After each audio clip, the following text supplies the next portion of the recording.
Արտգործնախարար Արարատ Միրզոյանը ազգային ժողովում հայտարարել է, որ Հայաստանի եւ Թուրքիայի միջև մեկնարկած տնտեսական գործընթացները դրական ազդեցություն կունենան նաեւ քաղաքական հարաբերությունների վրա։ Նա առանձնացրել է հունիսի 2-ին Կարսում կայացած հայ եւ թուրք գործարարների հանդիպումը, այն որակելով որպես էականորեն տարբերվող եւ հաջողված մեկնարկ։ Ըստ նախարարի, Թուրքիայի արևելյան նահանգների գործարար շրջանակները մեծ հետաքրքրություն են ցուցաբերում համագործակցության նկատմամբ։ Միրզոյանն ակնկալում է, որ առաջիկայում նմանատիպ երկրորդ հանդիպումը կկազմակերպվի արդեն Հայաստանի տարածքում։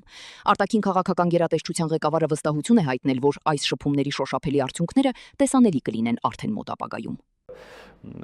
Այժմ Թուրքիայի եւ Հայաստանի միջև ունենք ուղիղ